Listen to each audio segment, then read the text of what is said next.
I never thought I'd have to sneak around and hide things from my ex-wife and her new husband, but here I am trying to keep my son's birthday party a secret from them.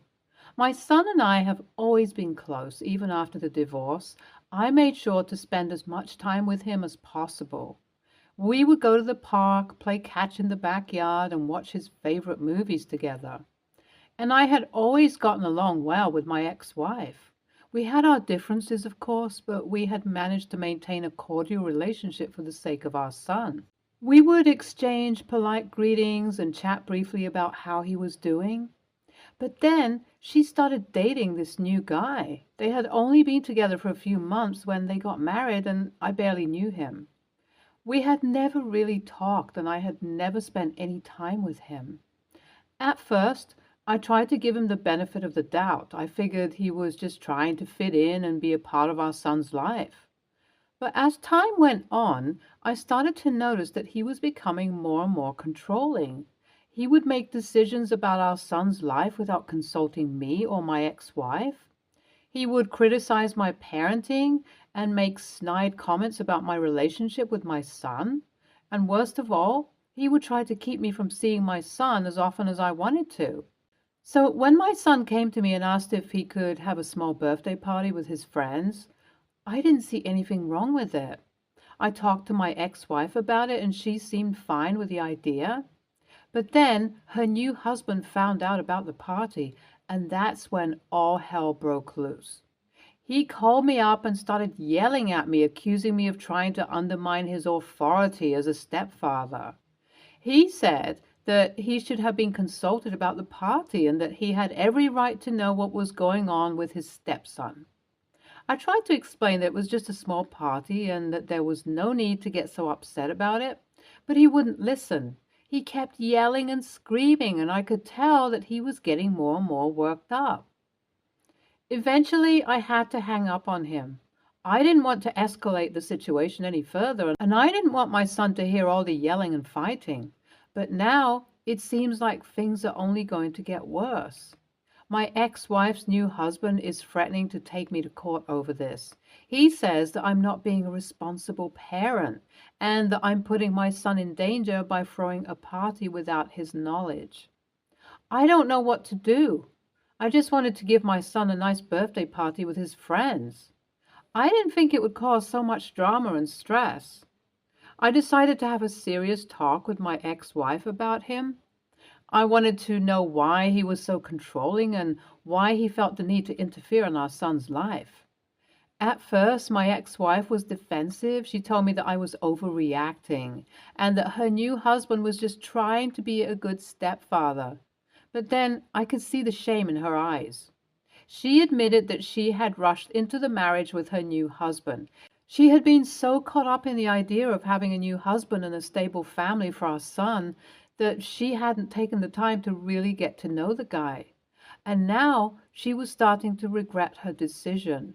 She told me that her new husband had become increasingly controlling and abusive, and she didn't know how to get out of the situation. I was shocked. I had no idea that things had gotten so bad between them. I offered to help her to find a lawyer or a therapist who could assist her in getting out of the relationship. But she just shook her head and told me that she didn't want to cause any more drama or stress for our son. As we talked, I couldn't help but feel a sense of guilt. Maybe if I had fought harder for custody of our son, or if I had been more involved in his family, my ex-wife wouldn't have felt so alone and vulnerable. But there was no use dwelling on the past. Right now, we have to deal with the present. And the present was that my ex-wife's new husband was threatening to take me to court over my son's birthday party. But I knew that he didn't have a leg to stand on. You see, he had already tried to take me to family court once before. He had accused me of being an unfit father and had tried to limit my time with our son. But his appeal had been rejected. The judge had seen through his lies and manipulation and had recognized that I was a caring and responsible parent. I had hoped that after that experience, my ex-wife's new husband would back off and stop interfering in our lives. But it seemed like he was just getting more and more desperate to assert his authority. I didn't know what will happen next. Update 1.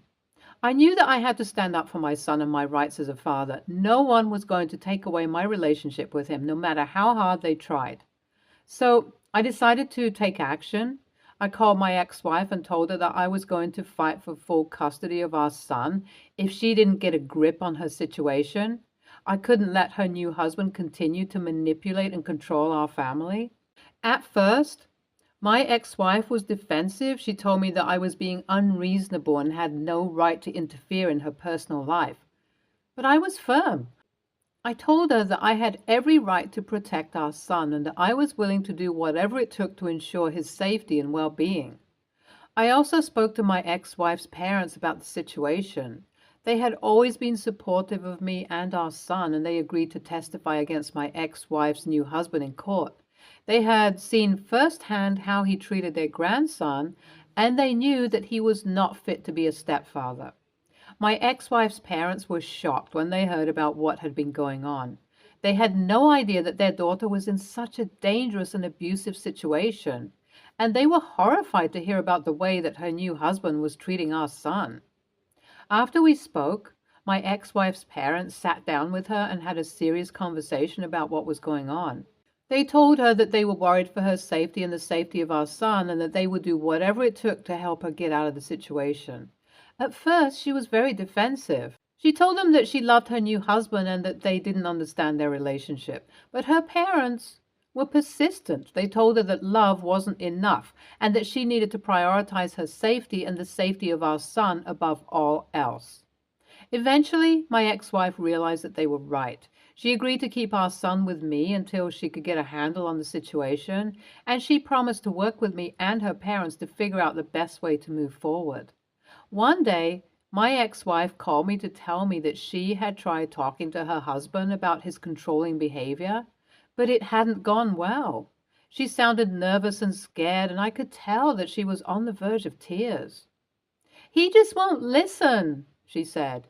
"He thinks he knows what's best for everyone, and he won't let anyone else have a say." "I'm sorry," I said sympathetically. "Is there anything I can do to help?" She hesitated for a moment before speaking again. "I'm going to my parents' house," she said. "Just for a little while. I need some space to think and figure out what to do next."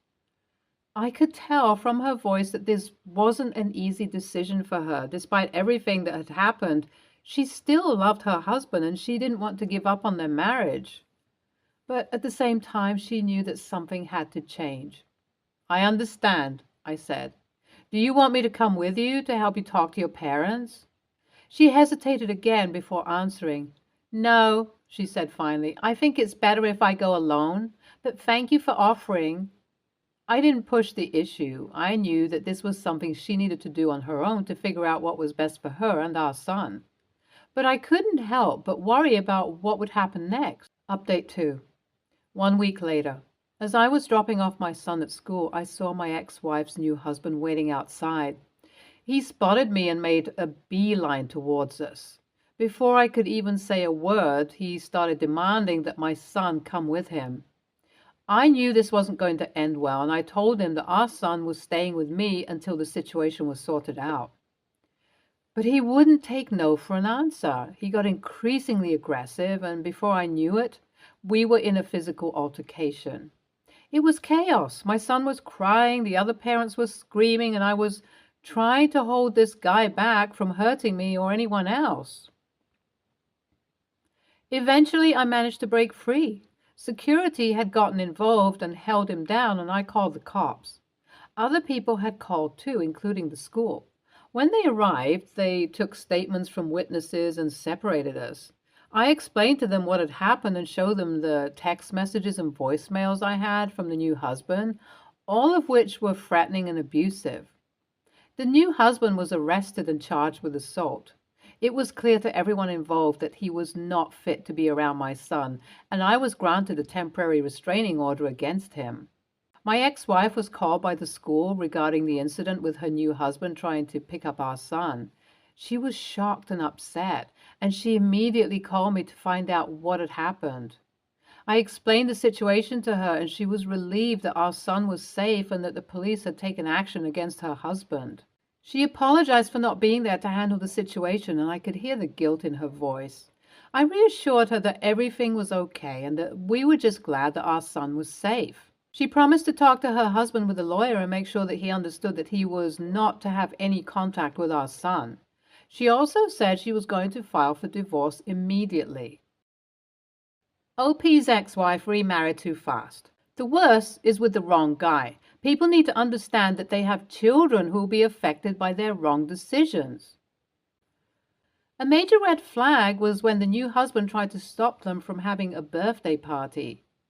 OP seems to be really trying with the ex-wife even after her new husband tried to take him to court twice. NTA. Next story. When I, 36 female, was younger, my parents would take my siblings and I on a trip for our 10th birthday.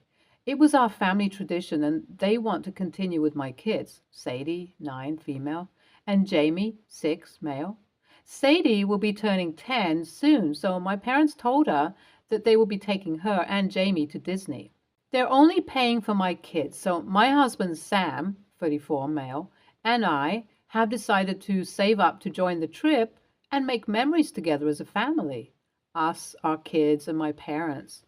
Everything was fine, but my husband's sister-in-law, Emma, 29, female, heard about the trip and wants her daughter, Avery, 10, female, to also join along and has been forcefully trying to get her way even after I've said no countless times. Emma is a single teen mom. Dad's not in the picture. So it's been very difficult for her to be able to provide Avery with certain experiences and opportunities that my kids have been given. Since Avery just turned 10 and didn't have a party, big gift, Emma thinks Avery is entitled to a Disney trip too because my parents, who are in no way related to her, are taking Avery's cousins. I thought this was so rude of her to even ask because why would my parents pay for her daughter's trip when she's not their grandchild? When I told her this, she then kept insinuating that since Sam and I are paying for ourselves to go, we could probably say for Avery to go too. I love my niece and feel guilty she isn't able to have such experiences, but it should not be a financial burden my husband and I have to constantly bear. We already help a lot by buying groceries, babysitting, pay for sports teams, school supplies. When I sternly told her my parents won't be paying and that my husband and I don't want to or have to pay either, she then had the audacity to drop the "we're all family, it takes a village to raise a child" card on me. I have helped her so much. Sam and I have just lost it on her because she isn't even appreciative of what we've already done to help her provide necessities for her child. Yet she always wants to ask for more. Not once has she suggested paying for some of Avery's plane ticket, park pass, hotel. She just wants us to bear this cost so her daughter can live a life she can't provide for. I know it sounds terrible, but I hate having to be the one who has to feel guilty and pay up so that Avery can live like our family when Emma won't even try to pay for some of it. I told her my final decision is no, unless if she wants to pay for Avery, then I don't mind taking care of Avery on the trip, and will let her come along, which Emma said no to because she can't afford it. Now my daughter is saying Avery told her I ruined their trip, and Avery hates me. I think Emma already told Avery she would be coming on the trip before even speaking to me, and now had to tell her she can't go anywhere because I won't let her. On one hand, Sam and I want to stand our ground and won't pay, but also don't want to ruin ours and our kids' relationship with our niece. AITA? NTA, if for no other reason than this is your parents' gift to your kids. It's kind of crummy for that to be hijacked. Emma's entitlement is another issue altogether. I mean, nothing about Disney is cheap. That she can't afford to even contribute makes the whole thing worse. I hate to say it, but maybe you should limit contact with Emma and Avery. If Emma is able to use her daughter to instill guilt and pressure on your daughter, it can have a very negative effect on your children. The worst is that Emma is basically teaching Avery to be entitled. So you should try to correct that behavior when it's still possible. As a part of the village, of course. NTA, this is exactly the problem when you do too much for someone. They often become spoiled and entitled. Instead of gratitude, it's grabbing. Instead of appreciation, it's expectation. Emma has trampled over your boundaries and is not a rational person. Personally, I'd stop with all the financial help until she wakes up and starts to appreciate it. Next story. Every year around Easter, me and my husband visit his family for a week or so. We all go to his mother's house with his brother and his two young girls, 5 and 7 years old. We've been together 6 years, and it's always been what we've done. Relatively recently, my husband was diagnosed with schizophrenia. He has always had some trouble mentally, but he's absolutely never acted violently or been excessively erratic. He has some auditory hallucinations, but if you didn't know, he just seemed uncomfortable.